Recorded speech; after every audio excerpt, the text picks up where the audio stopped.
how you make a sterling silver glow ring.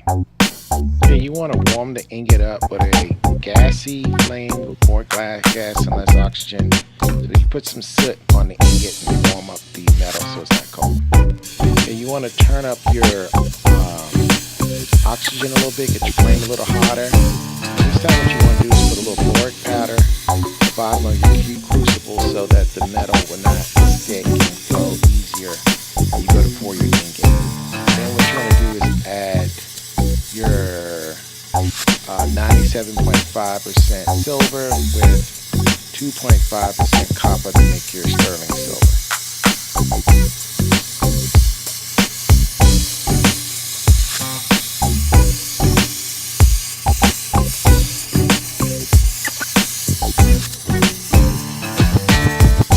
Okay, you want to get your crucible nice and hot.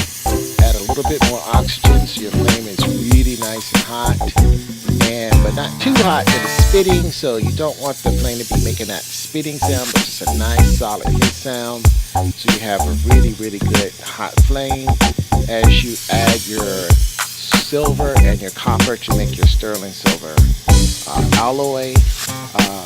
Essentially you don't have to really swirl anything around to mix it. The heat is what's actually causing the metals to combine into the sterling silver. Once the metal starts to melt, then what you want to do is you want to look for that very liquidy kind of consistency, kind of like if you was to take an egg to make a scrambled egg, pour it into a bowl and you swish the egg around. It has like a little, it's thick, but it's also liquidy at the same time. Once it gets there, you want to make sure it doesn't have any solid or semi-solid lumps in it. You want everything nice and liquidy. So just spend a little extra time here to make sure that your metal is nice and hot and liquid. You want to keep the flame constantly on the metal as you get the crucible into position and pour it into the ingot. You want to constantly keep the heat on it as you pour it. And it's a nice alignment thing. Then what you do is you just turn off your flame with the oxygen first and then the gas. And then of course what you can do is undo your ingot and release your metal. Once you have your metal released, you want to drop it into the pickle. Then you want to keep it in the pickle for a few minutes, maybe 5 minutes or so. Depending on how strong your acid solution is, how much water and how much acid powder that you have in there. I have to keep mine pretty strong, so mine's about 5 minutes. Then you want to drop it into your water and then use a brass brush to clean off your metal and get it nice and clean. And then you want to get it ready, dry it off and get it ready to go to the mill for milling out to the proper spec in terms of thickness.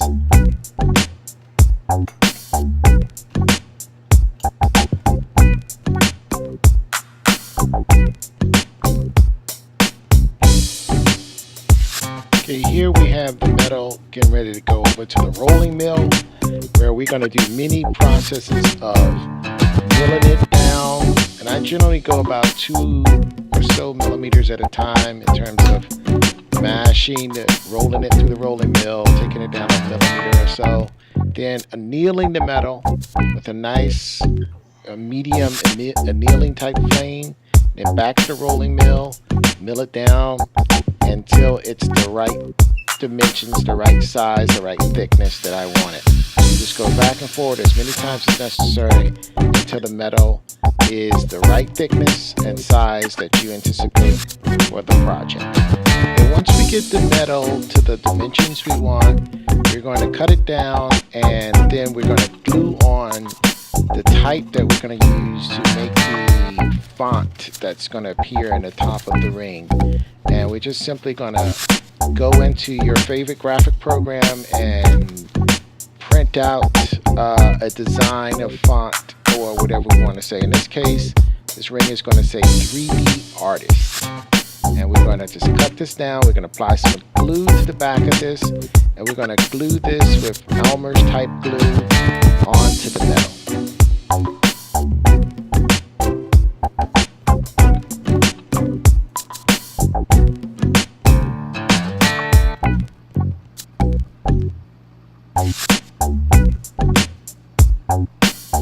Next, we're going to pierce the metal, and I'm going to use a rotary tool, a FOREMAN rotary tool, with the drill bit to pierce the metal. Then I'm going to get my blade in the hole that I make, and I'm going to proceed to cut out the shape of the font of the type that says 3D Artist.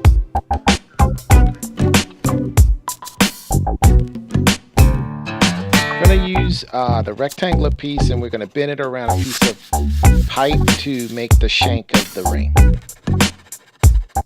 Here I'm using some parallel pliers to just put the last little bend on the ring just to get it just where I want it. Okay, I'm going to measure it off so that both sides are nice and even, so I have a nice perfect U shape to make the exact size that I need for the ring. Okay, here I'm going to make sure it's absolutely a perfect U shape. I'm also going to make sure that the tops are perfectly flat, so that the top plate can fit perfectly flat on that for when I go to solder it in the next step. Of course, I'm not going to show you the soldering step. I'm just going to assume you know how to solder, but there's going to be a plate that fits right over that U shape to kind of be the top of the ring.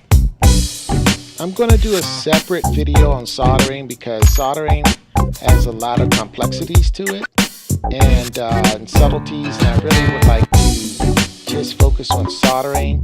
And then after you watch that video, then you should know how to solder all these pieces to actually be able to make this ring if you should want to, and be able to solder any solder joint together.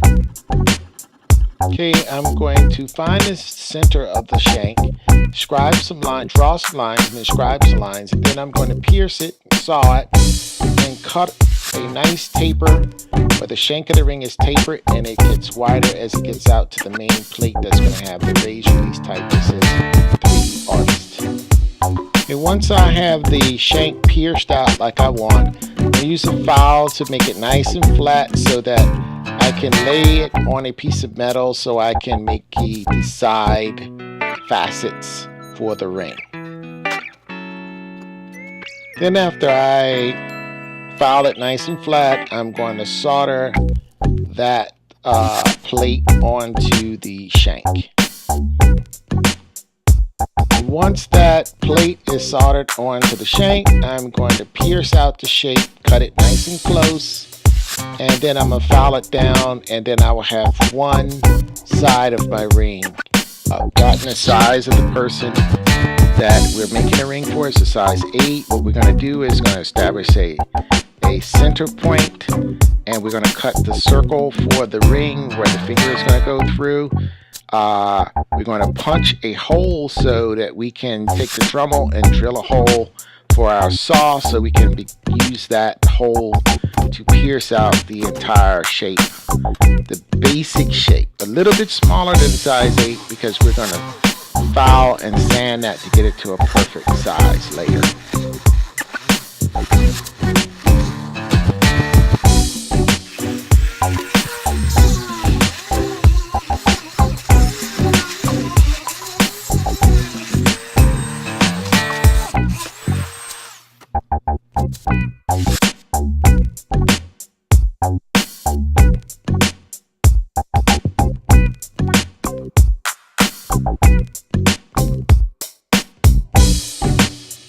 Okay, we're going to repeat the same thing on the other side. We're going to take the plate and we're going to solder it to the other side. We're going to scribe out a circle that's perfectly aligned with the first side that we soldered on, pierce it, and then we're going to cut that out as well, and we will have a nice basic shape for the ring.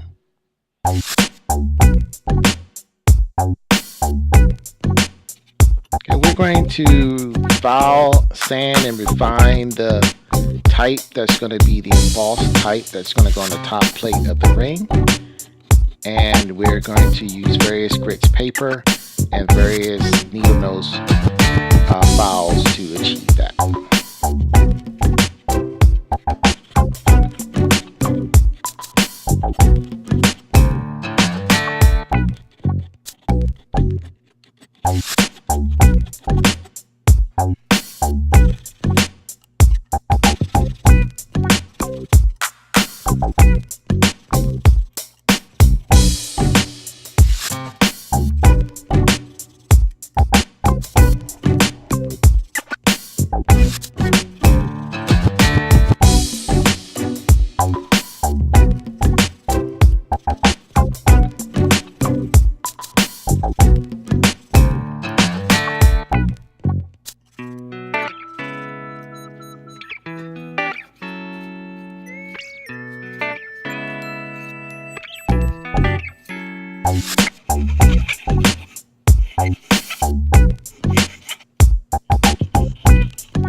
Now I'm going to do a little assembly of the type on the top plate and kind of get it kind of organized so I'll know exactly how it should fit on there when I go to solder the type, embossed type onto the top plate.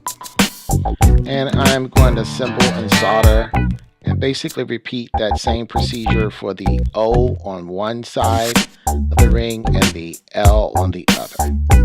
Okay, once everything is assembled and soldered, I'm going to refine it with the file and sandpaper and get it ready for the liquid acrylic with day glow powder mixed in, and that's going to give me the nice day glow effect between the sterling silver type.